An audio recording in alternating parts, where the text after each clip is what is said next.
What's going on, guys? In this one we're going to be making the most amazing chicken stir fry that requires minimal ingredients that you'll most likely have in your cupboards already, and of course the flavors are fantastic and it's so easy to make. Please sit back, relax and enjoy.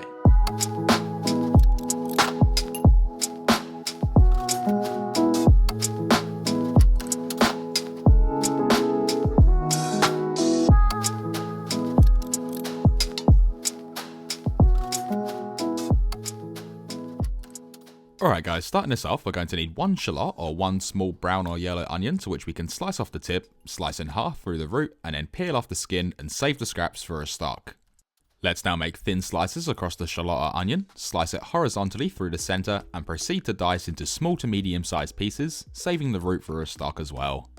Now with a 30 gram or 0.16 ounce piece of ginger, remove the skin using a spoon, which is more effective in reducing waste rather than using a peeler or a knife. Save the scraps for compost if you enjoy gardening, then with the peeled ginger, slice it into thin, even-sized strips, keeping it as even as possible for even cooking times. Stack the strips into layers of 3, then come through and julienne the ginger. If you didn't know, julienne is a preparation term for slicing something into strips, pretty much the same size as a matchstick. Next, we're going to need 4 cloves of freshly peeled garlic, and all we're going to do with this is cut them into thin, even-sized slices, which won't disturb the allicin compound too much, which is what gives garlic its strong smell and flavour. Here is 3 whole spring onions or scallions, and with these, slice off the roots, which can then be saved for a stock. We can then separate the green stems from the roots, placing them aside for a second, and then with the roots, slice them up as thin as you can, with these being used in the cooking process of our stir fry.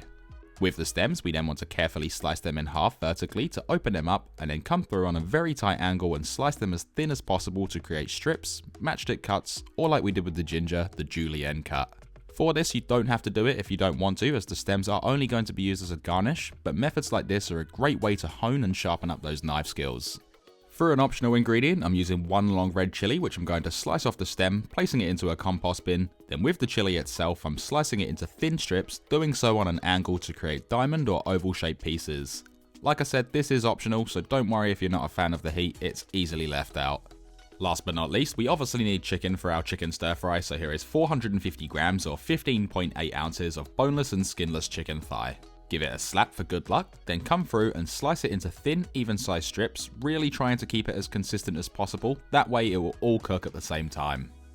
Let's now add the sliced thigh to a mixing bowl, making sure no pieces get left behind like this little strip here. Then to this, add in 1 tablespoon or 20 milliliters of soy sauce for a strong umami flavour, 1 tablespoon or 20 milliliters of Shaoxing cooking wine or rice wine for an acidic tang, 1 teaspoon or 5 milliliters of sesame oil for a strong nutty flavour and aroma, and 1 tablespoon or 20 grams of granulated sugar to balance the acidity and to help thicken our final sauce. Give this a really good mix, breaking up any clumps of chicken and ensuring that it's all completely coated in the marinade, and once you have something that looks like this, it can then be wrapped up and placed in the fridge for no more than 30 minutes for the flavours to become friends, and any longer than that time the soy sauce will draw too much moisture from the chicken and dry it out. Now 30 minutes later, place a wok or large pan onto your stovetop over a high heat, and once hot, pour in 2 tablespoons or 40 milliliters of peanut oil, giving it a swirl to coat the pan and to heat up the oil. Once it's nice and hot, carefully pour in the chicken with the marinade and fry this off for 2 minutes, stirring it regularly, hence the name stir fry. During this stage, we're not actually fully cooking the chicken, all we want is a nice sear to lock in all of the flavour. After 2 minutes and the chicken is seared and the marinade is thickened, this can then be transferred to a bowl for the time being to rest, placing the wok back over a high heat.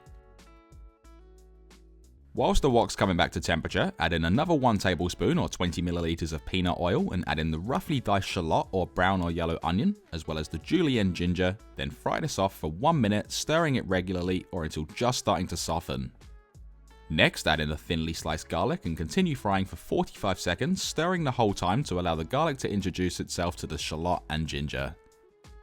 Moving on, add in 450 grams or 15.8 ounces of fresh thin Hokkien noodles, along with 2 tablespoons or 40 milliliters of Shaoxing wine or rice wine for depth and a slight acidity, 2 tablespoons or 40 milliliters of soy sauce for a rich umami flavour, 1 tablespoon or 20 milliliters of malt vinegar for a slight sweet acidic punch, 1 tablespoon or 20 grams of granulated sugar to help thicken the delicious sauce and balance the acid levels, 1 teaspoon or 5 milliliters of sesame oil for a strong nutty flavour and aroma, and finally add back in the seared chicken thigh along with the marinade that it's bathing in. Let's now give it all a really good mix, breaking up the noodles and making sure everything is well coated in all of the delicious sauce, and stir fry for another 2 minutes to finish off cooking the chicken and to get the noodles nice and hot.